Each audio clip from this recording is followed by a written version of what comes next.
एक चिड़िया ने बताया कि यह 3 बातें जीवन में याद रखने पर कभी औलाद पर संकट नहीं आता, धन की हानि नहीं होती और अपनों से कभी धोखा नहीं मिल सकता। तो दोस्तों, इस कहानी को ध्यान से सुने और समझे। तो चलिए कथा शुरू करते हैं। लेकिन आगे बढ़ने से पहले आपको बता दें कि गरुड़ पुराण में कहा गया है कि कथा हो या सीख, अगर बीच में छोड़ दिया जाता है तो वह पाप की श्रेणी में आता है। तो आपसे निवेदन है कि वीडियो को अंत तक पूरा देखें, और अगर आप एक सनातनी हैं तो वीडियो को लाइक करके चैनल को सब्सक्राइब जरूर कर लें। तो चलिए कथा शुरू करते हैं। पुराने समय की बात है। टीकमगढ़ राज्य के राजा का एक बेटा हुआ था जिसका नाम था सिद्धार्थ राजकुमार। सिद्धार्थ का एक नियम था, वे अपने साथ एक सेवक को लेकर बेस बदलकर रात में नगर में घूमा करते थे और नगर में घटने वाली समस्त घटनाओं को देखकर उन पर मनन किया करते थे। राजकुमार सिद्धार्थ के पिता बहुत वृद्ध हो चुके थे, इसलिए एक दिन उनकी मृत्यु हो जाती है। उसके बाद राजकुमार सिद्धार्थ को ही वहां का राजा बनाया जाता है। राजा बनने के बाद भी राजकुमार ने अपने नगर में घूमना बंद नहीं किया। हां, इतना जरूर था, पहले उनके साथ एक सेवक रहता था, अब वे अपने साथ एक मंत्री को रखते थे। एक दिन राजकुमार सिद्धार्थ और उनके मंत्री बेस बदलकर नगर में घूम रहे थे। जब वे एक गली से होकर गुजर रहे थे तो उन्हें घर के अंदर से कुछ स्त्रियों के बोलने बतला की आवाज आती है। राजा और मंत्री दरवाजे से सटकर खड़े हो जाते हैं और अंदर झांक कर देखते हैं तो उन्होंने देखा कि 3 सुंदर सुंदर युवतियां आपस में बात कर रही थीं। बातों से लग रहा था वे तीनों आपस में बहने बहने हैं। वे तीनों अपनी अपनी पसंद के बारे में बातचीत कर रही थीं।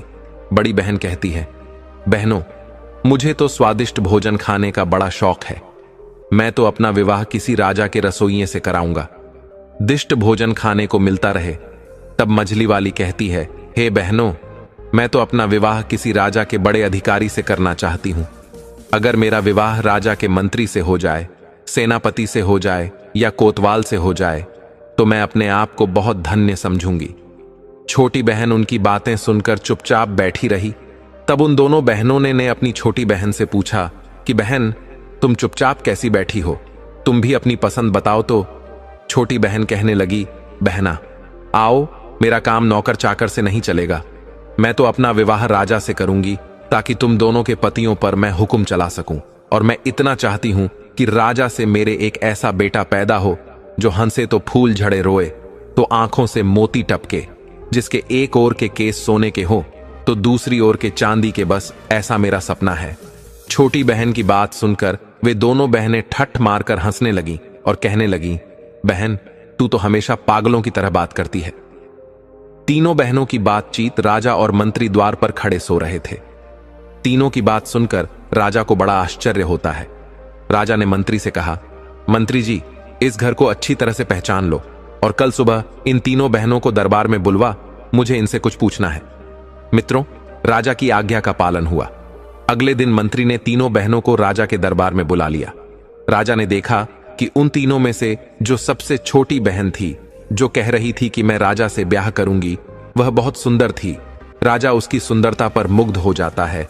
उसके बाद राजा ने उन तीनों से पूछा कि कल रात आप अपने घर में क्या बात कर रही थीं? सच सच बताना, तुम तीनों की बातचीत कल मैंने अपने कानों से सुनी थी। अगर तुमने गलत बोलने की कोशिश की तो तुम्हें राजकीय दंड दिया जाए। अब वे बातें तो उन स्त्रियों के बीच की बातें थीं, उन्हें भला वे राजा के सामने कैसे जाहिर करती। राजा ने जब उस रात की बातों के बारे में पूछा तो वे तीनों शर्मा गई। लज्जा के कारण उनकी जुबान बंद हो गई। राजा के पूछने पर उन्होंने कहा कि हमें कुछ याद नहीं है कि हमने क्या कहा था। राजा ने कहा, आप सब कुछ छोड़कर हमें फिर से वही बातें बताइए और हम तुम्हारी इच्छाओं को पूरा करने का प्रयास करेंगे।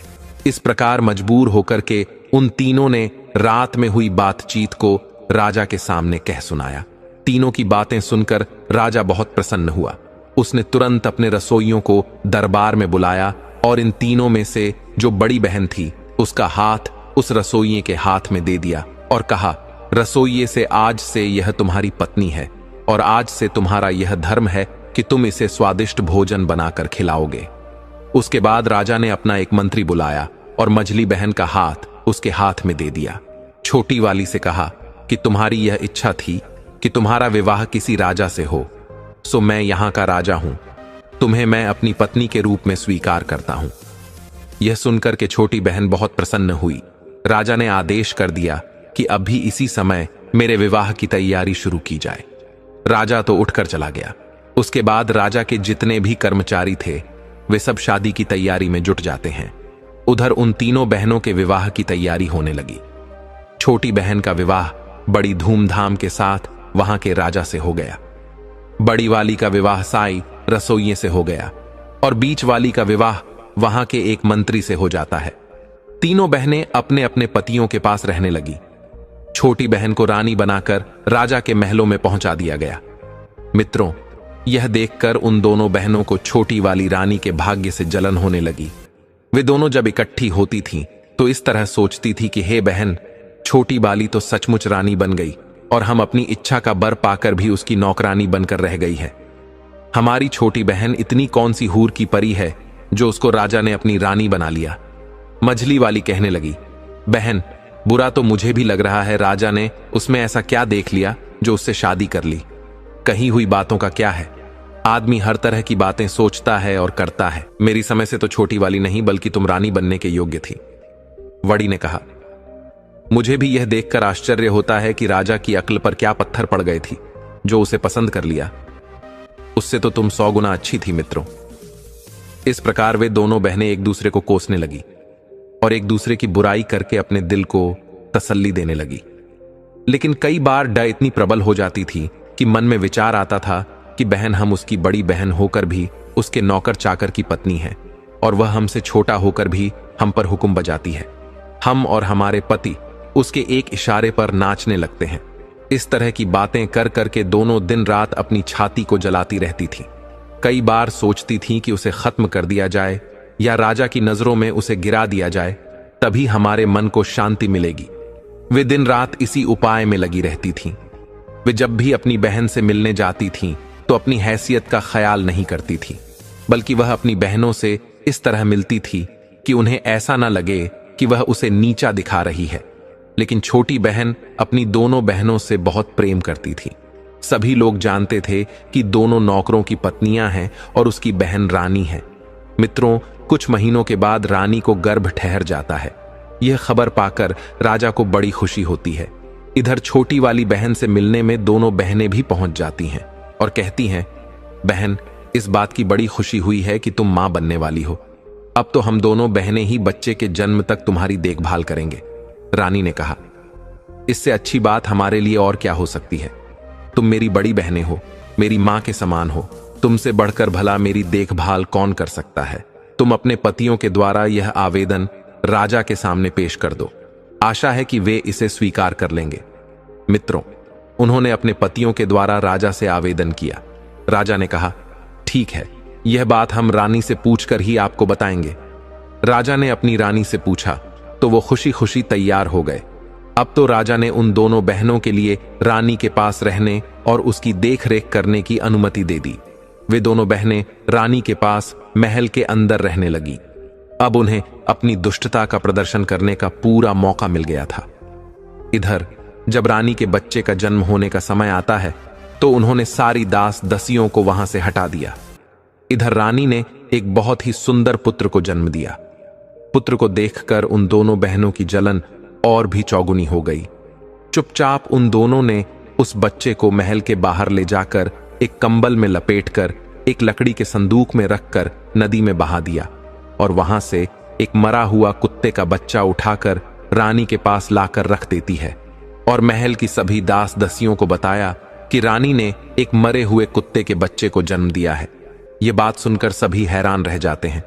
इधर राजा को जब यह मालूम हुआ तो वह भी क्रोध से लाल पीला हो जाता है। राजा कहने लगा कि ऐसी स्त्री का मैं क्या करूंगा जो कुत्ते के बच्चों को जन्म देने वाली है। मैं तो इस रानी को मरवा दूंगा। राजा को ऐसा कहता देखकर मंत्री ने उसे समझा बुझाकर शांत किया। इधर वो संदूक नहर में बहता हुआ जाने लगा। नहर जो थी वो राजा के बगीचे से होकर जाती थी।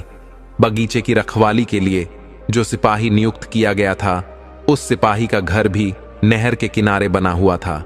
उसने नहर में जाते हुए एक लकड़ी के संदूक को देखा तो उसे निकाल लिया। उस संदूक को खोल कर देखा, उसमें एक अत्यंत सुंदर तेजवान बालक लेटा हुआ था। बालक को देखकर सिपाही बड़ा हैरान होता है कि इस बालक को नहर में भला किसने छोड़ दिया है। उस सिपाही ने ज्यादा सोच विचार नहीं किया कि बच्चा नहर में किसने डाला है, क्यों डाला है। उसके भी कोई संतान नहीं थी, इसलिए वह उस बच्चे को उठाकर अपनी पत्नी के पास ले आया और बोला, भाग्यवान, आज हमें भगवान ने एक बच्चा दिया है। बच्चे को पाकर उसकी पत्नी भी बड़ी खुश हो जाती है। उस दिन के बाद बिना किसी से चर्चा किए उस सिपाही की पत्नी उस बच्चे का पालन पोषण करने लगती है। धीरे धीरे 1 वर्ष बीत जाता है। उधर दूसरे वर्ष रानी ने फिर एक और पुत्र को जन्म दिया। इस बार भी उसकी बहनों ने उसी तरह की दुष्टता करके बच्चे को बाहर ले जाकर नहर में फेंक दिया और रानी के पास एक मरी हुई बिल्ली का बच्चा लाकर रख दिया। बिल्ली को देखकर राजा का क्रोध सासवा छूने लगता है। पूरे राज्य महल में फिर से मातम छा जाता है। राजा इस बार रानी को मार देना चाहता था। राजा को अत्यंत क्रोध देखकर मंत्री ने फिर उसे समझाया और रानी को मारने से बचा लिया। अब धीरे धीरे राजा और राजमहल के लोगों की नजरों में रानी के लिए सम्मान कम होता जा रहा था। मित्रों, आपको बता दें, किस बार वह नहर में बहता हुआ बच्चा उसी सिपाही को मिल जाता है। उसने दूसरा बच्चा भी ले जाकर अपनी पत्नी को दे दिया और उसे अपने बच्चे की तरह पालने लगी। कुछ दिनों बाद रानी ने एक और बच्चे को जन्म दिया। इस बार रानी ने एक बेटी को जन्म दिया था, लेकिन उस रानी की दुष्ट बहनों ने उस बेटी को भी पहले की तरह उठाकर नहर में फेंक दिया। वो बेटी भी उसी माली के हाथ लगती है और अपनी बच्ची की तरह उसका भी पालन करने लगते हैं। इधर राजा अपना क्रोध इस बार नहीं रोक पाया, क्योंकि रानी की दुष्ट बहनों ने रानी के पास एक मरी हुई छछूंदर को रख दिया था। राजा सोचने लगा कि इस रानी की वजह से तो हमारी पूरे नगर में बदनामी हो गई है। सब लोग यही कह रहे हैं कि रानी तो कुत्ते बिल्लियों को पैदा करती है। लगता है कोई कुल कलंकिनी राजा के घर में आ गई है। अब तो मैं इसको बिल्कुल नहीं छोड़ूंगा। इधर राजा की मनसा को भली भांति समझने के बाद में उस मंत्री ने हाथ पैर जोड़कर निवेदन करके रानी को मारने से बचा लिया। मंत्री ने कहा, महाराज, इसमें रानी का क्या दोष है? इसे जान से मारने के बाद भी आपके घर में बेटा बेटी नहीं हो जाएंगे। इसीलिए उचित यही होगा कि आप रानी को मारने की बजाय रानी के पास जाना छोड़ दें। राजा ने कहा, मंत्री जी, अगर तुम कहते हो तो मैं रानी को जान से नहीं मारूंगा, लेकिन मैं इसको सजा जरूर दूंगा, और ऐसी सजा दूंगा जो मृत्यु दंड से भी बढ़कर कष्टकाक होगी। इस बार सजा के बारे में मैं तुम्हारी कोई बात नहीं सुनूंगा। इस बार राजा ने एक चौराहे पर एक जेल नुमा महल बनवाया। उसमें एक लकड़ी का पिंजरा रखा हुआ था। उसी पिंजरे में रानी को बंद करवा दिया। राजा ने यह आदेश करवा दिया कि इस चौराहे से जो भी निकल कर जाएगा वो रानी के ऊपर थूक कर जाएगा, और जो व्यक्ति ऐसा नहीं करेगा उसे भी ऐसी ही कठोर सजा दी जाएगी जो इस रानी को दी जा रही है। राजा का यह फरमान मंत्री को बहुत बुरा लगा। मंत्री सोचने लगा कि इस सजा के योग्य तो इस रानी की दोनों बहनें हैं। बेचारी निर्दोष रानी अब तो बिना करे की सजा पाने लगी। उधर रानी के वे तीनों बच्चे उस माली के घर में पलकर बड़े हो रहे थे। माली ने उनकी शिक्षा दीक्षा कराई। धीरे धीरे वे सभी विद्याओं में पारंगत हो गए। इधर धीरे धीरे तीनों बच्चे से आने होते हैं। उधर उस माली और माली की पत्नी की कुछ दिनों बाद मृत्यु हो जाती है। उनके मरने पर उनका अंतिम संस्कार करके तीनों भाई बहन मिलकर उस घर में रहने लगे। दोनों भाइयों को राजा के यहां नौकरी भी मिल जाती है, परंतु उनकी कभी राजा से भेंट नहीं हो पाई थी। एक दिन दोनों भाई शिकार खेलने को जाते हैं। उनकी बहन घर में अकेली थी, सिर्फ उसकी 2 दासियां उसके साथ थीं।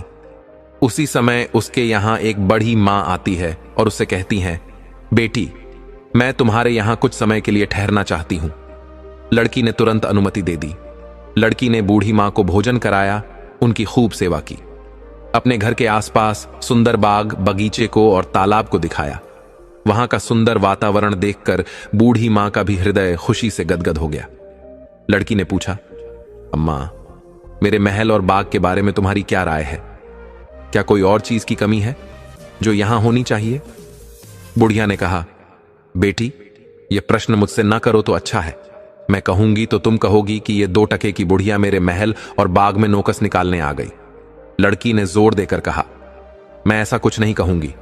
तुम जो कुछ भी कमी इसमें समझती हो वह मुझे बताओ, मैं उसे पूरा करने की कोशिश करूंगी।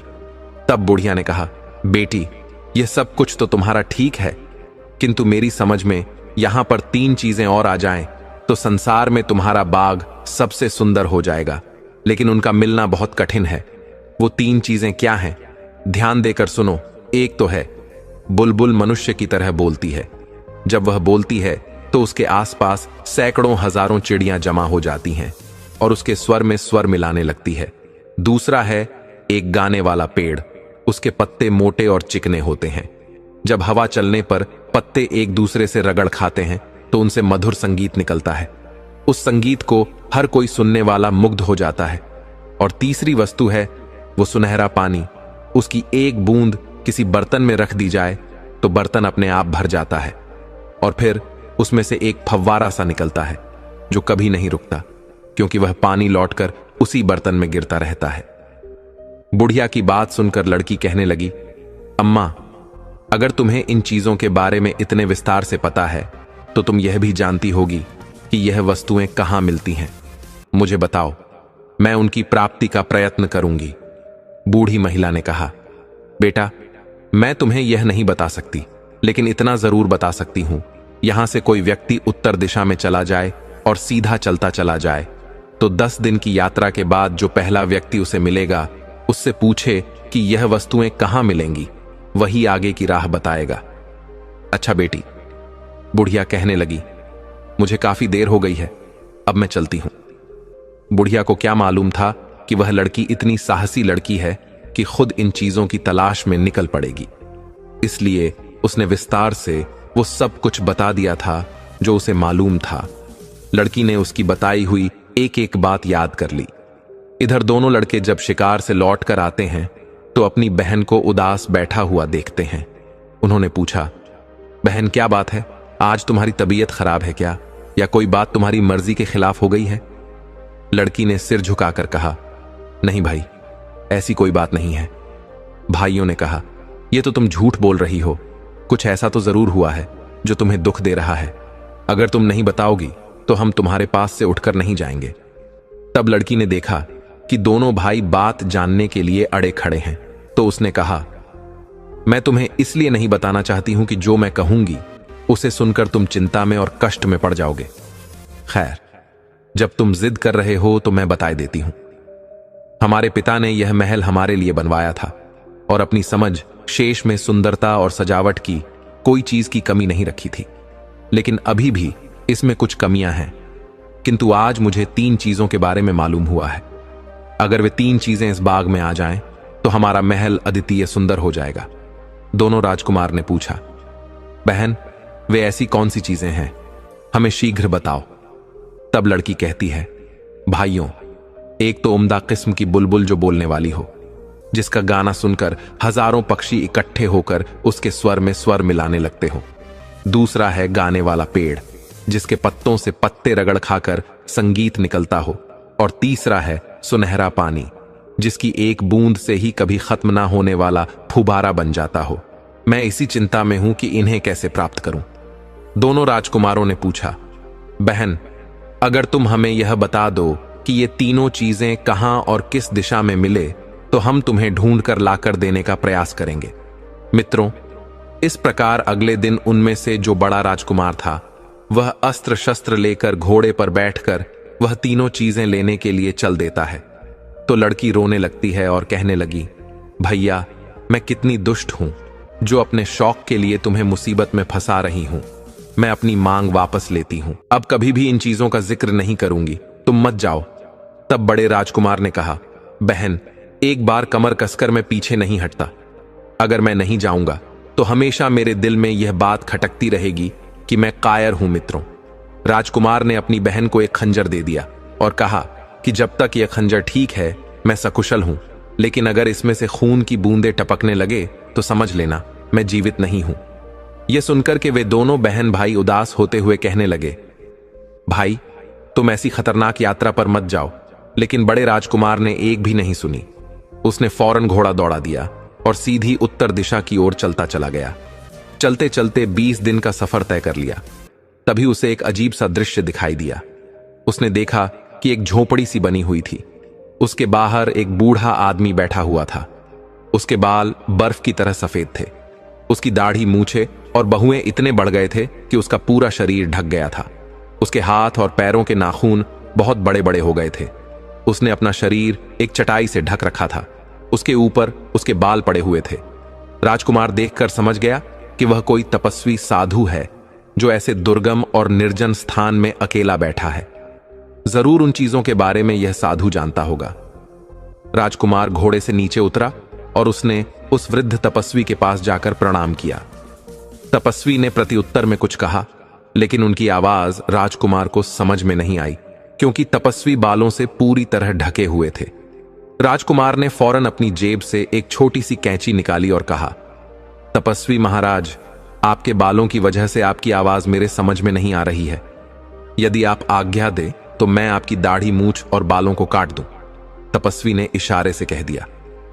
हां, राजकुमार ने उनके सारे बाल काट दिए। अब तो साधु का चेहरा बिल्कुल बदल गया था। राजकुमार ने कहा, तपस्वी, यदि मेरे पास दर्पण होता तो मैं आपको जरूर दिखाता कि बालों के कटने के बाद आप बूढ़े से जवान हो गए हो। राजकुमार की ऐसी बातें सुनकर तपस्वी मुस्कुराया और बोला, बेटा, मैं तुम्हारी सेवा से प्रसन्न हूं। अब बताओ, इतनी दूर किस लिए आए हो? मैं तुम्हारी क्या मदद कर सकता हूं? तब राजकुमार ने बताया कि साधु महाराज, मैं बहुत दूर से उम्दा किस्म की बुलबुल गाने वाला पेड़ और सुनहरा पानी लेने आया हूं। आप मुझे बताएं कि यह वस्तुएं मुझे कहां मिलेंगी। राजकुमार की बात सुनकर साधु चुप हो गया। राजकुमार ने पूछा, महाराज, आप चुप कैसे हो गए? कृपया कुछ तो बताइए। यदि नहीं पता है तो आप मना कर दो। तब तपस्वी ने कहा, पुत्र, मुझे पता तो है, लेकिन मैं तुम्हें इसलिए नहीं बताना चाहता कि तुम्हारी सेवा के बदले मैं तुम्हें मुसीबत में डालना नहीं चाहता। वहां का मार्ग बड़ा कठिन है। सैकड़ों लोग वहां गए, लेकिन कोई लौटकर नहीं आया। इसीलिए मैं तुमसे कहता हूं, जहां से आए हो वहां वापस चले जाओ। राजकुमार ने कहा, बूढ़े बाबा, मैं जाने के लिए नहीं आया हूं। मुझे अपना कार्य पूरा करना है। मैंने अपनी बहन को वचन दिया है। इसमें चाहे मेरी जान ही क्यों ना चली जाए। तुम मुझे वहां तक पहुंचाने का रास्ता बता दो, बाकी मैं देख लूंगा। तुम मेरे युद्ध कौशल पर विश्वास करो। तपस्वी ने कहा, बेटे, यही तो मुश्किल है कि तुम्हें युद्ध कौशल दिखाने का अवसर ही नहीं मिलेगा। तुम्हें जो जो शत्रु मिलेंगे वे सामने से मुकाबला नहीं करते हैं, बल्कि छुपे तौर पर वार करते हैं। राजकुमार ने कहा, मैं छुपे तौर पर वार करने वालों से भी निबट अच्छी तरह से जानता हूं। आप मुझे वहां जाने वाला रास्ता बता दीजिए। बस मित्रों, तपस्वी ने उसे बहुत समझाया, लेकिन राजकुमार ने अपनी जिद नहीं छोड़ी। तब तपस्वी ने अपने झोले में से एक गेंद निकाली और कहा, मुझे तुम्हारे जीवन का बहुत अफसोस हो रहा है, लेकिन तुमने जिद पकड़ ली है तो अपना भला बुरा तुम स्वयं ही जानो। तुम घोड़े पर सवार होकर के इधर को जाओ और उस गेंद को भूमि पर गिरा दो। यह गेंद खुद ही लुढ़क लगेगी और तुम के पीछे पीछे चले जाना। जब तक यह लुढ़क रहे तब तक तुम चलते रहना। एक पहाड़ के नीचे जाकर यह गेंद रुक जाएगी। वही एक पेड़ से तुम घोड़े को बांध देना और फिर आगे पहाड़ पर चढ़ने लगना। तुम्हारे दोनों ओर काले पत्थर दिखाई देंगे। तुम उन पर ध्यान मत देना। इस दौरान तुम्हें पीछे से कई आवाजें सुनाई देंगी। तुम्हें कुछ धमकियां, कुछ गालियां सुनाई देंगी। तुम उन्हें अनसुना कर देना। अगर तुमने एक बार भी डर कर पीछे की ओर देखा तो तुम और तुम्हारा घोड़ा दोनों काले पत्थर के रूप में बन जाएंगे। वहां पड़े हुए काले पत्थर वही सब लोग हैं जो इन्हीं चीजों को लेने के लिए गए थे और पीछे लौटकर देखने के कारण वहां पत्थर बन गए। अगर तुम कुशलतापूर्वक पहाड़ की चोटी पर पहुंच गए तो वहां एक वृक्ष पर टंगा हुआ पिंजरा मिलेगा जिसमें गाने वाली चिड़िया मौजूद होगी। उस चिड़िया की बातों से तुम्हें डरना नहीं है, बल्कि उससे तुम उस गाने वाले पेड़ और सुनहरे पानी का पता पूछना। वो चिड़िया तुम्हें बताएगी कि यह चीजें कहां मिलेगी। इन सब चीजों को पाने बाद तुम्हारी राह में कोई खतरा नहीं रहेगा। बेटे, मैंने यह सब तो तुम्हें जरूर बता दिया, लेकिन अब भी मैं यही कहता हूं कि तुम वापस लौट जाओ। मैं साफ साफ देख रहा हूं, तुम वहां तक नहीं पहुंच पाओगे। उससे पहले ही काला पत्थर बनकर रह जाओगे। राजकुमार आगे के लिए चल देता है। तपस्वी ने वो गेंद लड़का दी। गेंद लुढ़कते लुढ़कते उसी पहाड़ी की तलहटी में जाकर रुक गई। वहां से ऊपर जाने के लिए एक बड़ा ही सखरा रास्ता था। राजकुमार ने घोड़े को वहीं बांध दिया और पहाड़ पर चढ़ने लगा। कुछ दूर आगे जाने पर उसे बड़े बड़े काले काले पत्थर दिखाई दिए। उन पत्थरों के बीच 5 कदम ही आगे बढ़ा होगा, तभी पीछे से कुछ आवाजें आनी शुरू हो जाती हैं। वे आवाजें उस राजकुमार को धमका रही थी। कोई आवाज कह रही थी, कौन है बेवकूफ जो आगे जा रहा है। कोई आवाज कहती थी, पकड़ो इसे। कोई कहती थी, यह कितना बड़ा दुष्ट है, इसे पकड़कर मार डालो। कोई उस पर चीखती थी, कोई चिल्लाती थी, कोई कहती थी, इसे घेर लो, जरूर ये उस चिड़िया को चुराने आया है। राजकुमार ने उन आवाजों की उपेक्षा की और तेजी से आगे के लिए बढ़ने लगा, लेकिन वह जितना आगे बढ़ रहा था उतनी ही आवाज तेज होती जा रही थी। उसके कानों के पर्दे फटने लगे, दिमाग सुन्न हो गया। तपस्वी ने उसे जो बताया था वो उसके दिमाग से निकल गया और एक बार वो मुड़कर पीछे देखने लगा। जैसे ही उसने पीछे देखा तो वो घोड़ा और राजकुमार दोनों काले पत्थर के बन जाते हैं। इधर अपनी बहन को राजकुमार जो खंजर देकर गया था कि मेरी मृत्यु होने पर इस खंजर से खून टपकने लगेगा। राजकुमारी उस खंजर को रोजाना म्यान से निकालकर देखती थी, लेकिन उधर जैसे ही राजकुमार काला पत्थर बना वैसे ही उसे खंजर से खून टपकने लगा। यह देखकर राजकुमारी जोर जोर से रोने लगी, सिर पटक पटक कर कहने लगी, हाय भैया, मेरी नादानी से तुम्हारी जान चली गई। न जाने किस मनहूस घड़ी में वो कमबख्त बुढ़िया यहां आई थी। वो ना यहां आती और ना मैं इस झंझट में पड़ती। मैंने उसके साथ अच्छा व्यवहार किया, लेकिन उसने मुझे लालच में डाल दिया। हे भगवान, तू मेरे भैया को जिंदा घर लौटा दे, चाहे मेरी मौत भेज दे। भैया ना रहे तो मैं चिड़िया और पेड़ और उस पानी का क्या करूंगी। मुझे कुछ नहीं चाहिए, मुझे सिर्फ मेरा भाई चाहिए। लड़की को रोता देखकर उसका दूसरा भाई भी रोने लगता है और कहने लगा, बहन, अब रोने धोने से कोई फायदा नहीं। मैं जो कहता हूं तुम वो करो। मैं पता लगाऊंगा कि भैया किस प्राकृतिक कारण से मरे, या किसी शत्रु ने उन्हें घेर कर मारा है। किसी ने उन्हें मारा होगा तो मैं उसे जिंदा नहीं छोड़ूंगा। भैया की मौत का बदला जरूर लूंगा। बहन ने अपने उस दूसरे भाई को बहुत समझाया और उसे रोकने का प्रयास किया, मगर वह भी नहीं रुका। बहन बोली, मैंने एक भाई तो खो दिया है, दूसरे को मौत के मुंह में नहीं जाने दूंगी। बड़े भैया तुमसे कोई कम बहादुर नहीं था, लेकिन फिर भी वो मुसीबत में पड़ गए। वो तो मुझे अपनी कुशलता का हाल जानने के लिए खंजर भी देकर गए थे। तुम्हारा हाल मुझे कैसे पता चलेगा। तब दूसरे राजकुमार ने अपनी बहन को एक मोतियों की माला दी। उसने कहा, देखो बहन, इस माला के सारे मोती अलग अलग हैं। जिस दिन इनके मोती एक दूसरे से चिपक जाएंगे तो समझ लेना कि मैं दुनिया में नहीं हूं। ऐसा कहकर के दूसरा राजकुमार भी घोड़े पर बैठ करके चल देता है और 20 दिन की यात्रा करके वो उन्हीं आर्षि के पास पहुंच जाता है। आर्षि को प्रणाम करके उसने पूछा कि आप मुझे बता सकते हैं कि बोलने वाली चिड़िया और गाने वाला पेड़ और सुनहरा पानी कहां मिलेगा। तपस्वी ने कहा, बेटा, वो राह तो बड़ी खतरनाक है। तुम वहां जाने की बात छोड़ दो और घर वापस लौट जाओ। वहां अभी तक जितने भी लोग गए हैं कोई भी लौट कर नहीं आया है। कुछ दिन पहले एक नौजवान आया था, देखने में बिल्कुल तुम्हारे जैसा था। मैंने उसे भी बहुत समझाया, वह भी नहीं माना और वह भी अभी तक लौट कर नहीं आया है। तब राजकुमार ने जवाब दिया, वो मेरा बड़ा भाई था और यह मैं जानता हूं कि अब जीवित नहीं है, लेकिन मैं यह नहीं जानता कि वह कैसे मरा है। किसी प्राकृतिक कारण से मरा है या किसी दुश्मन ने उसे घेर कर मारा है। तब वह सिद्ध तपस्वी कहता है, मैं तुम्हें बताता हूं, बहुत से आदमी मेरी चेतावनी के बावजूद भी उस रास्ते पर चले जाते हैं और काले पत्थर बन जाते हैं। तुम्हारे भाई के साथ भी यही हुआ है। तुम मेरी बात मानो और घर लौट जाओ, वरना तुम भी काले पत्थर बनकर रह जाओगे। लड़के ने कहा, तपस्वी जी, अब मैं तो बत आगे निकल आया हूं, पीछे लौट के जाने के बारे में मैं नहीं सोच सकता। आप मुझे रास्ता बताइए। तपस्वी ने कहा, बेटी, अगर तुम जिद करते हो तो जाओ, इस गेंद के पीछे पीछे चले जाओ, यह गेंद तुम्हें मंजिल तक पहुंचा देगी। इतना कहकर तपस्वी ने वह गेंद लड़का दी। वह गेंद उस राजकुमार को पता बताती हुई लुढ़क हुई चली जा रही थी। राजकुमार उसके पीछे पीछे चलता गया। कुछ देर चलने के बाद वो गेंद एक पहाड़ की तलेटी में जाकर रुक गई। दूसरे राजकुमार ने घोड़ा वहीं पर छोड़ा और उस पहाड़ी के ऊपर चढ़ने लगा। 2-4 कदम ऊपर चढ़ा होगा कि उसने सुना कि पीछे से कोई डांट कर कह रहा है, अबे बदमाश, अरे बदतमीज, तू कहां बड़ा चला जा रहा है। रुक जा कमबख्त, मैं तुझे सजा देता हूं। गाली सुनकर के दूसरे राजकुमार को क्रोध आ जाता है। उसका खून खौल उठा। वो उस तपस्वी द्वारा बताई गई चेतावनी को भूल गया। उसने म्यान से तलवार खींच ली और पलट कर देखा कि गाली देने वाले के टुकड़े टुकड़े कर डालूं, किंतु पीछे देखते ही वह काले पत्थर के रूप में बदल जाता है और उसका घोड़ा भी काला पत्थर का बन जाता है। मित्रों, उधर राजकुमारी ने जब उस माला को देखा जिसे राजकुमार देकर गया था, वह माला उसने अपने गले में पहन रखी थी। उसने देखा कि माला के सारे मोती एक दूसरे से चिपक गए हैं। यह देखकर लड़की जोर जोर से चीख पड़ी। वह समझ गई कि उसका दूसरा भाई भी अब दुनिया में नहीं है। भाई के गम में वो बुरी तरह से रोने लगी और रोते रोते बेहोश हो जाती है। जब होश आता है तो उन्हें निश्चय किया कि मेरे ही कारण मेरे दोनों भाई मौत के मुंह में चले गए। मैं भी अब जीकर क्या करूंगी। मित्रों, वो लड़की भी सारी विद्याओं में निपुण थी।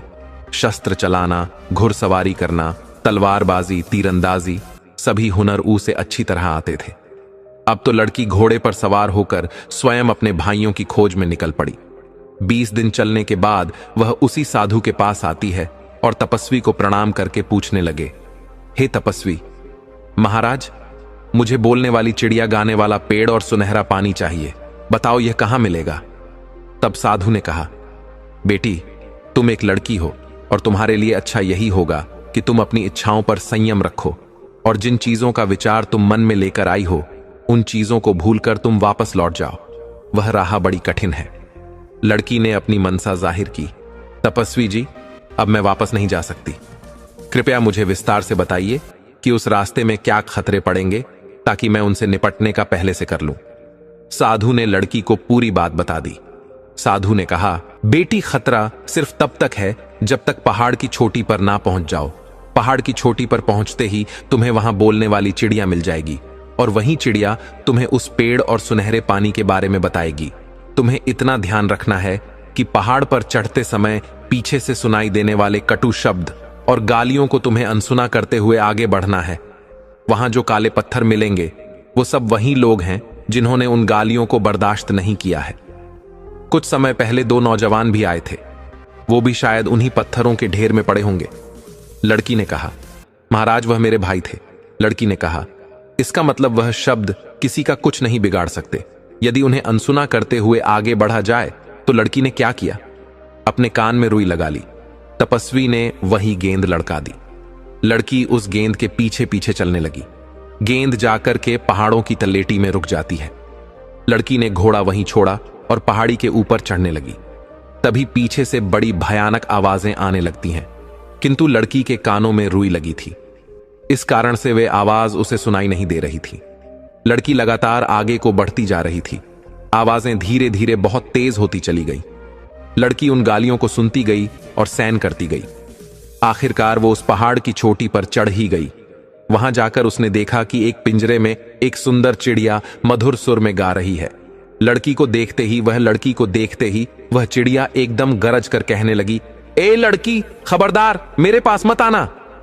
चिड़िया की डांट फटकार सुनकर राजकुमारी हंसने लगी और उसने दौड़कर उस चिड़िया का पिंजड़ा उठा लिया और कहने लगी, चिड़िया रानी, आज से मैं तुम्हारी मालकिन हूं। अब तुम हमेशा मेरे कब्जे में रहोगी। तो लड़की ने अब अपने कानों से रुई निकाल ली थी। चिड़िया बोली, तुम ठीक कह रही हो। अब मैं सदैव तुम्हारे पास रहूंगी। मैं हमेशा पिंजरे में बंद रहती हूं और संसार की कोई भी बात ऐसी नहीं है जो मुझे मालूम ना हो। तुम्हारा हाल भी मैं इतना जानती हूं कि जितना तुम भी नहीं जानती हो। मेरे कारण तुम्हें बहुत ही लाभ मिलेगा। अब तुम मेरी मालकिन हो और मैं तुम्हारी सेवा करूंगी। इस समय तुम मुझे बताओ कि मुझसे क्या चाहती हो। चिड़िया की बातें सुनकर लड़की बहुत प्रसन्न होती है। राजकुमारी ने कहा, मुझे अपने भाइयों के पत्थर बनने का बड़ा दुख है। खैर, यह बातें मैं तुमसे बाद में करूंगी। पहले मुझे यह बताओ कि मुझे गाने वाला पेड़ और सुनहरा पानी कहां मिलेगा। मित्रों, चिड़िया ने जो रास्ता बताया, राजकुमारी चलकर उस स्थान पर पहुंची। वहां एक सुनहरे पानी का कुंड था। लड़की ने एक चांदी की सराय में उस पानी को भर लिया। फिर उसने चिड़िया से गाने वाले पेड़ के बारे में पूछा तो चिड़िया ने कहा, तुम्हारे पीछे की ओर जो बड़ा सा जंगल है, इसी में वो गाने वाला पेड़ मिलेगा।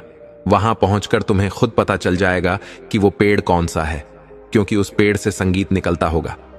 राजकुमारी ने कहा, यह तो ठीक है, लेकिन मैं उस पेड़ को उखाड़ कर लाऊंगी कैसे। चिड़िया बोली, पेड़ नहीं उखाड़ना है, तुम सिर्फ उस पेड़ की एक टहनी तोड़कर ले आना। जब तुम अपनी बाटिका में उस टहनी को लगाओगी तो कुछ ही समय में वह टहनी पूरे वृक्ष के रूप में बदल जाएगी। उस चिड़िया के बताए अनुसार राजकुमारी उस जंगल में पहुंच जाती है और वहां से गाने वाले पेड़ की टहनी तोड़कर अपने पास लेती है। राजकुमारी को अब तीनों चीजें प्राप्त हो चुकी थीं, लेकिन उसे अपने भाइयों का सबसे ज्यादा ख्याल अपने दिमाग में बना हुआ था। उसने चिड़िया से पूछा, चिड़िया रानी, मेरे दोनों भाई रास्ते में काले पत्थर बने पड़े हैं, क्या मैं उन्हें फिर से जीवित कर सकती हूं? मैं तो यह भी नहीं जानती कि उन काले पत्थरों में मेरे भाई कौन से हैं। चिड़िया ने कहा कि तुम इस सराय में जो सुनहरा जल लेकर आई हो, एक एक बूंद उन शिलाखंडों पर डालते जाना, तुम्हारे भाई घोड़े सत फिर से जीवित हो जाएंगे। चिड़िया की बातें सुनकर राजकुमारी प्रसन्न हो गई और पिंजरा सुरा और टहनी लेकर पहाड़ से उतरने लगी। जहां जहां उसे काले पत्थर दिखाई दिए, उसने उन पर एक एक बूंद सुनहरा जल छिड़क दिया, जिससे जितने लोग पत्थर के बन गए थे, घोड़े सहित सब अपने असली रूप में आ जाते हैं। उन्हीं पत्थरों के बीच उनके दोनों भाई भी पड़े थे। भाइयों को जीवित देखकर राजकुमारी एकदम उनसे लिपट कर रोने लगी। कहने लगी, भाइयों, मुझे चिड़िया पानी और पेड़ की टहनी मिल गई है। इनसे मिलने से ही तुम फिर से जीवित हो पाए हो, और यहां पड़े जितने भी काले पत्थर थे, मैंने सबको जीवित कर दिया है। मित्रों, वे सब राजा राजकुमार राजकुमारी का धन्यवाद करने लगी कि तुमने हमें जीवन दान दिया है। हम आजीवन तुम्हारे आभारी रहेंगे और तुम्हारी आज्ञा का पालन करेंगे। राजकुमारी बोली, मैंने तुम लोगों पर कोई एहसान नहीं किया है। मैं अपने भाइयों को जिंदा करना चाहती थी। उसमें अगर तुम्हारा भी लाभ हो गया तो यह तो बड़ी खुशी की बात है। अब तुम लोग अपने अपने निवास स्थानों के लिए चले जाओ। मित्रों, इधर राजकुमारी और उसके दोनों भाई अपने अपने घोड़े पर सवार होते हैं। दोनों राजकुमारों ने एक एक चीज ले ली। एक ने पानी की सराय ले ली, तो दूसरे ने गाने का पेड़, और राजकुमारी ने चिड़िया का पिंजरा ले लिया। बाकी जितने भी लोगों को राजकुमारी ने जीवन दान दिया था, वे सब उनके पीछे पीछे चलने लगे। राजकुमारी और दोनों राजकुमार जब तपस्वी साधु की कुटिया पर उनका धन्यवाद करने के लिए आए, तो साधु अपनी कुटिया से गायब हो चुके थे। वो तपस्वी इतने ही काम के लिए वहां मुद्दतों से बैठा हुआ था। उन तपस्वी साधु की सहायता से ही आज राजकुमारी को तीनों चीजें प्राप्त हुई थीं। राजकुमारी अपने दोनों भाइयों के साथ अपने घर पर आ जाती है और उसके मकान के सामने जो उसके बगीचे का हिस्सा था, राजकुमारी ने उसे उस भाग में उसे बोलने वाली चिड़िया के पिंजरे को लटका दिया।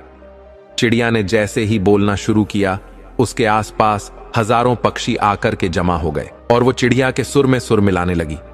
राजकुमारी ने थोड़ी दूर पर उस गाने वाले पेड़ की टहनी भी लगा दी थी। कुछ ही दिनों में वह विशाल पेड़ भी तैयार हो गया। अब हवा चलने पर उसके पत्तों की रगड़ से उसमें संगीत की धुनी फूट थी। राजकुमारी ने एक संगमरमर के पत्थरों से बाग में एक कुंड बनवाया। उस कुंड में वो सुनहरा पानी डाल दिया। कुछ ही देर में वो पानी से कुंड भर गया और उसमें से एक पानी का फुबारा उठकर खड़ा हो गया। मित्रों, कुछ ही समय में उस बगीचे की चर्चा पूरे शहर में होने लगी। सारे शहर के लोग तमाशा देखने के लिए राजकुमारी के बाग में आने लगे। धीरे धीरे पूरे शहर के लोग उन तीनों को जान गए और सब लोग राजकुमारी और उसके भाइयों से बहुत प्रेम करने लगे। एक दिन दोनों राजकुमार शिकार खेलने के लिए जाते हैं। सहयोग से उसी समय उसी जंगल में वहां का राजा भी शिकार खेलने के लिए आता है। अचानक दोनों राजकुमार राजा के सामने आ जाते हैं। दोनों राजकुमारों ने राजा को प्रणाम किया। वे दोनों राजकुमार इतने सुंदर थे कि उनकी सुंदरता को देखकर राजा उन्हें देखता ही रह जाता है। उसने उनका नाम और निवास स्थान पूछा। दोनों राजकुमारों ने हाथ जोड़कर कहा, महाराज, हम लोग आपके भूतपूर्व सिपाही के पुत्र हैं। हमारे पिता अब इस दुनिया में नहीं है। हम दोनों अपनी बहन के साथ जंगल के किनारे उस महल में रहते हैं जो मेरे पिता ने आपसे अनुमति लेकर बनवाया था। हमें वो इसलिए अच्छे वातावरण रखते हैं कि बड़े होकर के हम आपकी सेवा करें। राजा ने कहा, यह तो ठीक है, लेकिन लगता है तुम यहां शिकार खेल रहे थे। क्या तुम्हें मालूम नहीं था? यह साई शिकारगाह है और यहां कोई शिकार नहीं खेल सकता। दोनों राजकुमारों ने निवेदन किया, क्षमा करें महाराज, हमारे पिता की असम मौत हो गई है। हमारा निर्देशक कोई नहीं है, इसलिए हम लोगों का ज्ञान अधूरा है और अन्य नौजवानों की तरह हमसे भी भूल हो जाती है। मित्रों, राजकुमारों की राय भरी बातें सुनकर राजा मुस्कुरा जाता है। कहने लगा, पुत्रों, क्या तुम्हें शिकार खेलना भी आता है या नहीं? दोनों ने जवाब दिया, हाँ महाराज, हमें शिकार खेलना अच्छी तरह से आता है। आप हमें अवसर देकर तो देखें। तब राजा ने कहा, ठीक है, हम तुम्हें अवसर देते हैं। तुम हमें शिकार खेलकर दिखाओ मित्रों। दोनों राजकुमारों ने थोड़ी ही देर में खक शेर और एक रीछ का शिकार करके राजा के सामने लाकर रख दिया। राजा उन दोनों राजकुमारों की वीरता देख बहुत खुश होता है और कहने लगा, हे पुत्रों, मैं तुम्हें तुम्हारी वीरता से अलग नहीं करना चाहता, इसलिए मैं चाहता हूं कि तुम लोग मेरे साथ महल में चलो, मेरे साथ भोजन करो। राजकुमारों ने कहा, महाराज, इस समय हम आपके साथ नहीं चल सकते, हम इस उद्दंडता के लिए क्षमा चाहते हैं। राजा ने आश्चर्य से पूछा, क्यों नहीं चल सकते? तो उन्होंने बताया कि हमारी एक बहन है, हम तीनों जो भी करते हैं तीनों की सलाह करते हैं, हम अपनी बहन की सलाह लेकर ही आपके यहां आ सकेंगे। राजा ने कहा, मुझे इस बात की बड़ी खुशी है कि तुम भाई बहन एक दूसरे की सलाह से काम करते हो। राजा ने कहा, ठीक है, आज तुम अपने घर जाओ और अपनी बहन से पूछकर कल तुम इसी जगह पर हमें आकर मिलना। इस प्रकार दोनों राजकुमार राजा से आज्ञा लेकर अपने घर चले आते हैं, लेकिन वह उस घटना के बारे में बातचीत करना अपनी बहन से भूल गई। अगले दिन जब वे फिर उसी जंगल में शिकार खेलने गए तो राजा ने फिर पूछा कि तुमने अपनी बहन से सलाह ली या नहीं? राजा के पूछने पर वे दोनों घबरा जाते हैं, एक दूसरे की ओर देखने लगे। उन्होंने कहा, महाराज, हमसे भूल हो गई, हम इस बात की चर्चा करना भूल गए। राजा ने कहा, कोई बात नहीं है, आज नहीं तो कल पूछ लेना। दोनों राजकुमार अपने घर आते हैं और अपनी बहन से कहते हैं कि बहन, आज हम शिकार खेलने गए थे तो हमें यहां का राजा मिला था और राजा ने हम दोनों को अपने आप भोजन पर बुलाया है। राजकुमारी ने कहा, यह तो तुम्हारे लिए सौभाग्य की बात है, लेकिन रुको राजा योगी, अग्निजल, इनकी उल्टी रीत इनसे बचकर चालियो, थोड़ी पालियो प्रीत। मैं उस बोलने वाली चिड़िया से पहले पूछ लूं कि राजा का निमंत्रण हमें स्वीकार करना चाहिए या नहीं। राजकुमारी फौरन चिड़िया का पिंजरा लेकर अपने कमरे में आई और पूछने लगी कि चिड़िया रानी, तुम्हें तो सारी बातें पता है, तुमसे कोई बात नहीं छुपी है और तुम सलाह हमेशा सही होती है। मुझे तुमसे एक सलाह लेनी है। मेरे दोनों भाइयों को राजा ने अपने यहां भोजन पर बुलाया है, बताओ तुम्हारी इसमें क्या राय है? चिड़िया ने कहा, मालकिन, तुम्हारे भाइयों को राजा की आज्ञा जरूर माननी चाहिए। राजा पूरे राज्य का मालिक होता है, उनका मेहमान बनने में इन दोनों को किसी प्रकार की कोई हानि नहीं होगी। वे शौक से जाएं। लेकिन दोनों राजकुमार राजा के लिए भी अपने घर भोजन का निमंत्रण देकर जरूर आए। राजकुमारी ने पूछा, हे चिड़िया, मुझे एक बात और बताओ, मेरे भाइयों के निमंत्रण पर अगर राजा हमारे घर आएगा तो मुझे राजा के सामने निकलना चाहिए या नहीं? चिड़िया ने कहा, इसमें कोई हर्ज नहीं है राजा, हर बात से अपनी प्रजा के लिए पिता के समान होता है और पिता के सामने जाने में किसी भी तरह की झिझक नहीं होनी चाहिए। चिड़िया से पूछने के बाद राजकुमारी ने अपने दोनों भाइयों को राजा के निमंत्रण पर जाने का आदेश दे दिया। दोनों राजकूट जाकर उसी जंगल में राजा से मिलते हैं और बोले, महाराज, हमें आपका निमंत्रण स्वीकार है, लेकिन हम आपका निमंत्रण तभी स्वीकार करेंगे जब आप भी हमारा निमंत्रण स्वीकार करेंगे।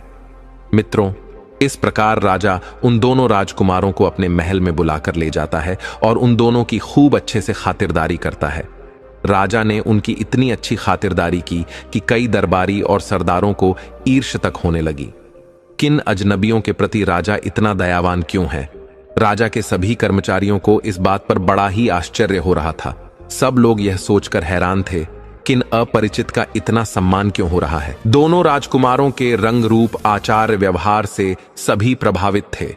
उनमें आपस में बातें होती थीं कि राजा ने जिस रानी को पिंजरे में कैद कर रखा है, अगर उसके पेट से बच्चा पैदा होता तो आज इतने ही बड़े बालकों के रूप में होता। मित्रों, इधर जब राजा महल में आता है तो भोजन का समय हो जाता है। दास दसियों ने सोने के पात्रों में भोजन परोसा। राजा ने उन दोनों कुमारों को भोजन करने के लिए बैठने को कहा। दोनों राजकुमार बड़े ही संस्कारी थे। राजा ने उनकी कई तरह से परीक्षा लेकर देख लिया, लेकिन हर परीक्षा में खरे उतरे। राजा सोचने लगा, ऐसी कुशाग्र बुद्धि के वीर शहजादे अगर उसके होते तो कितना अच्छा होता। उनके प्रति राजा का आकर्षण बढ़ता जा रहा था। भोजन के बाद राजा उन्हें अपने मनोरंजन के कक्ष में लेकर जाता है और काफी देर तक उनसे बातें करता है। उनकी बातें सुनने से उसका जी नहीं भर रहा था। राजा ने गायन विद्या और वादन आरंभ करने का आदेश दिया। अपने काल के सर्वश्रेष्ठ गायक वादक को वहां उपस्थित कराया और उन्होंने अपनी श्रेष्ठ कला का प्रदर्शन किया। फिर नाच गाने का इंतजाम किया। नृत्यांगना ने मनमोहक नृत्य दिखाकर सभी को प्रसन्न कर लिया। नाटककार ने नाटक किए। यह कार्यक्रम कई घंटों तक चलते रह। उसके बाद जब संध्या होने को आई तब दोनों कुमारों ने राजा से अपने घर जाने की आज्ञा मांगी और राजा से कहा कि महाराज, अब आप भी हम दोनों गरीबों की कुटिया में पधार कर हम पर कृपा करें। राजा ने उनका निमंत्रण स्वीकार कर लिया और बोला, मुझे तुम्हारे यहां कुछ आकर प्रसन्नता हुई है। मैं तुम्हारी बहन से जरूर मिलना चाहूंगा। इस प्रकार दोनों राजकुमार अपने घर चले आते हैं। घर आकर उन्होंने अपनी बहन को बताया कि राजा ने सबके समक्ष हमारा बड़ा सत्कार किया और यह भी वादा किया कि कल शिकार से लौटकर वह हमारे घर जरूर आएंगे। अब हमें राजा की योग्य उत्तम भोजन की व्यवस्था करनी होगी। राजकुमारी ने कहा कि तुम चिंता मत करो, मैं बोलने वाली चिड़िया से सलाह लेकर सारा प्रबंध कर दूंगी। फिर वह चिड़िया का पिंजरा अपने कमरे में लेकर जाती है। उसने चिड़िया को पूरा हाल बताया तो चिड़िया ने कहा, मालकिन, यह तो बड़े सौभाग्य की बात है कि राजा साहब तुम्हारे घर आ रहे हैं। तुम उनके स्वागत सत्कार का जो भी प्रबंध कर सको वो उत्तम ही होना चाहिए, किंतु मेरे कहने से तुम एक विशेष भोजन बनाओ। तुम खीर का गाढ़ बनाना और उसके ऊपर मेवा की तरह जगह जगह मोतियों को बिछा देना। राजकुमारी बोली, यह कैसा व्यंजन हुआ? यह तो हंसों का नाम तो सुना था कि मोती खाते हैं, पर राजा मोती खाएगा यह समझ में नहीं आया। फिर इतने मोती मिलेंगे कहां? चिड़िया ने कहा, उसकी तुम चिंता मत करो। तुम्हारे बगीचे की पूर्व दिशा में एक पेड़ खड़ा है। उसी पेड़ की जड़ में, उस पेड़ की जड़ को तुम खुदवान तो उससे ढेर सारे मोती मिल जाएंगे। चिड़िया के कहने के अनुसार दो नौकरों को ले जाकर राजकुमारी ने उस पेड़ की जड़ को खुदवा। या तो उस पेड़ की जड़ में एक सोने का संदूक निकला जिसमें तरह तरह के आभूषण और सुंदर मोती भरे हुए थे। राजकुमारी यह देखकर बहुत खुश होती है। अब उसे चिड़िया पर बहुत अधिक विश्वास हो गया था। इधर राजकुमारी ने मकान की ऐसी सफाई कराई कि मकान चमकने लगा। समय दोनों राजकुमार बढ़िया कपड़े पहनकर घोड़ों पर सवार होते हैं और शाही शिकार गांव में पहुंच जाते हैं। शिकार गांव में कुछ देर तक उन्होंने राजा के साथ रहकर शिकार खेला, किंतु उस रोज गर्मी अधिक थी। धूप बहुत तेज पड़ रही थी, इसलिए उस दिन उन दोनों ने शिकार खेलना जल्दी खत्म कर दिया और अपने सैनिकों को वापस भेज दिया। राजा अपने दोनों सैनिकों के साथ उस कुमार के घर आता है। उधर जब राजा उनके द्वार पर आया तो राजकुमारी ने हाथ जोड़कर राजा को प्रणाम किया। राजकुमारों ने बताया कि यह हमारी बहन है। राजा ने राजकुमारी के सर पर हाथ रख दिया और वह राजकुमारी की सुंदर सूरत को काफी देर तक निहारता रहा। राजकुमारी की सूरत को देखकर राजा को कुछ याद सा आ रहा था कि उसकी सूरत जरूर किसी से मिलती जुलती है, मगर वह समझ नहीं पा रहा था कि उसकी सूरत किससे मिलती है। उसके बाद राजकुमारी राजा को अपने घर के अंदर बुलाकर ले जाती है और अपने घर की प्रहिस्से को, बाग बगीचे को राजा को दिखाती है। राजा ने पूरा भवन देखकर कहा, तुमने अपने महल की सजावट और रख रखा बहुत अच्छे ढंग से किया है। अब मुझे अपना बाग भी दिखाओ। कोई आदमी मुझसे तुम्हारे बाग की बहुत तारीफ कर रहा था। यह बाग तुम्हारे पिता के द्वारा लगाया हुआ था। राजा बाग को गौर से देखने लगता है। उस बाग में सब कुछ तो सुंदर था, लेकिन उस बाग के बीच में जो फुबारा था, राजा की नजर उस पर जम गई। उस फुबार केर सुनहरा पानी काफी ऊंचाई तक उछल रहा था। राजा ने पास में जाकर देखा तो हैरान रह गया। तब तक उसे एक पेड़ से बहुत सुंदर संगीत की धुनी सुनाई देने लगी। राजा कहने लगा, लगता है इन्होंने अपने बगीचे में गाने बजाने वालों का भी इंतजाम कर रखा है, क्योंकि बाग से बड़े ही सुंदर संगीत की धुनी सुनाई दे रही थी। तो राजा ने उनसे पूछा, क्या सचमुच तुमने गाने बजाने वालों का अपने बाग में प्रबंध कर रखा है? तो राजकुमारी हंसकर कहने लगी, महाराज, यहां कोई गवैया नहीं है। हमारे बगीचे में एक पेड़ है, इसके पत्तों की रगड़ से संगीत निकलता है। मित्रों, राजा उसे देखकर हक्का भक्का रह जाता है। वास्तव में पेड़ से संगीत निकल रहा था। राजा ने कहा, यह तो बड़ी अजीब सी चीज है। इनके जैसी चीजें तो मैं कल्पना भी नहीं कर सकता। तुमने यह कहां से पाई है? राजकुमारी ने कहा, महाराज, यह मत पूछो कि हमने कहां से पाई हैं। इन्हें मौत के मुंह से निकालकर हम लाए हैं। राजकुमारी ने राजा से कहा, मेरे पास एक और अजीब चीज है जिसे आप और देख लें।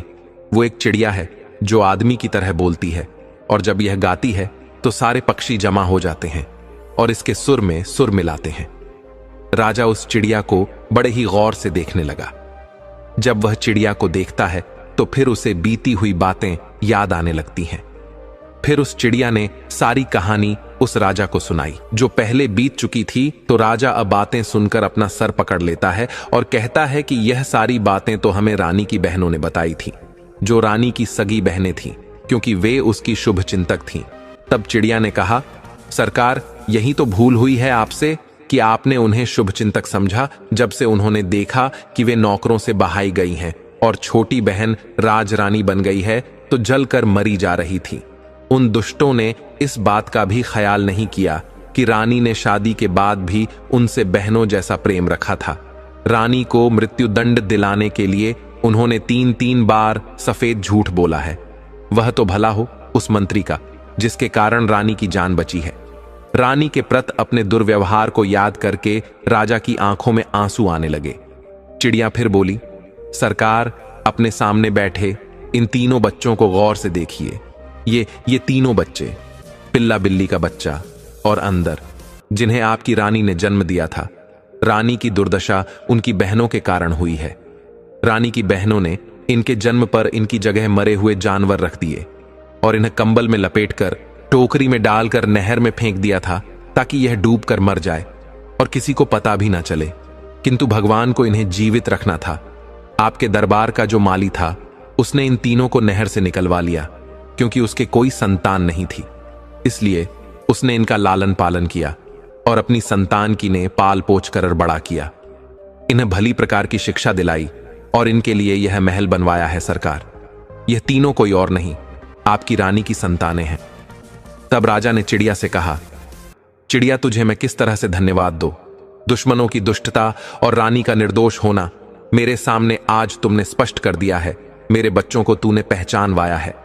मैं बराबर सोचता था कि इन लड़कों के प्रति मन में अकारण ममता क्यों उपजती है। मैं उनकी बातों पर नाराज क्यों नहीं हो पा रहा हूं। इस प्रकार राजा ने अपने तीनों बच्चों को गले लगा लिया। चारों की आंखों में आंसुओं की धार बहने लगी। आज अपने बच्चों से मिलकर राजा बड़ा खुश होता है। राजा को ऐसा लग रहा था जैसे उसकी आत्मा लौट आई हो। फिर उसके बाद सबने मिलकर भोजन का आनंद लिया। कुछ देर बातें करने के बाद राजा ने कहा कि अब मैं महल को जाता हूं, कल फिर वापस आऊंगा। कल तुम लोगों को मेरे नहीं बल्कि अपनी माता के स्वागत के लिए तैयार रहना है। उसके बाद महल में रहने के लिए भी आपको चलना है। महल में पहुंचकर राजा ने मंत्री को बुलवाया और उसने उसकी खूब प्रशंसा की कि तुम कितने बुद्धिमान मंत्री हो, तुम्हारे कारण रानी की जान बची थी। फिर उसने रानी की बहनों की दुष्टता का वर्णन मंत्री के सामने किया। राजा ने मंत्री को सारी कहानी का सुनाई और कहा कि उन दोनों दुष्ट स्त्रियों को अब भी बुलाकर उन्हें वही दंड दिया जाए जो मैंने अपनी रानी को दिया था। किसी भी प्रकार की वे दया की पात्र नहीं है। मित्रों, मंत्री ने बिना देर किए राजा के आदेश अनुसार सारे कार्य किए और दोनों दुष्ट बहनों को वही दंड दिया गया जिसकी वे हकदार थीं। उसी चौराहे पर उन्हें पिंजरे में बंद कर दिया गया और पिंजरे से रानी को निकालकर राजा ने उसे गले लगाकर बार बार उससे क्षमा मांगी और रानी को बताया कि उसके दोनों बेटा और बेटी जिंदा है। यह खबर सारे राज में फैल गई। सभी लोग उत्सव मनाने लगे। हर जगह नाच गान होने लगा। रानी राजा के साथ महल में आ गई और तीनों बच्चे अपनी मां से देर तक लिपटे रहीं। रानी अपने बच्चों से मिलकर बहुत प्रसन्न हुई। आज परमात्मा ने उन्हें फिर से मिला दिया था। राजकुमारी ने अपनी मां को उस बोलने वाली चिड़िया से मिलाया और अपने सुंदर बाग में खड़े उस पेड़ को दिखाया जिससे संगीत निकलता था।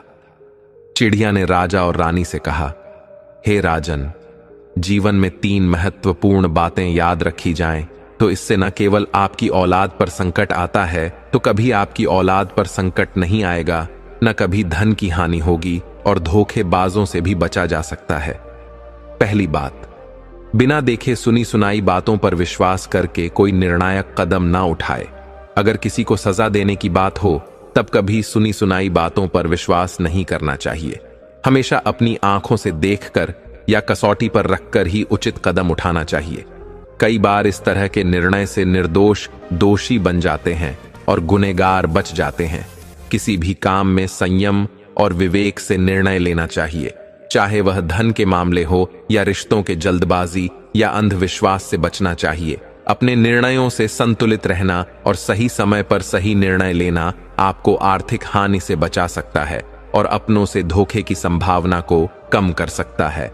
नंबर 2, कितना ही घनिष्ठ मित्र हो उस पर भी विश्वास नहीं करना चाहिए। हमेशा विश्वासी ही धोखा देता है। विश्वास तब करें जब उन्हें अपनी कसौटी पर परख ले और बीच बीच में उनकी परीक्षा करते रहे। नंबर 3, लोग धोखा इन 3 कारणों से देते हैं: ईर्ष बस, लोभ बस और अपमान बस। हमेशा ईर्ष रखने वालों से दूर रहिए। लोभी, लालची और कामी लोगों से दूरी बनाकर रखिए और किसी का अपमान मत करिए।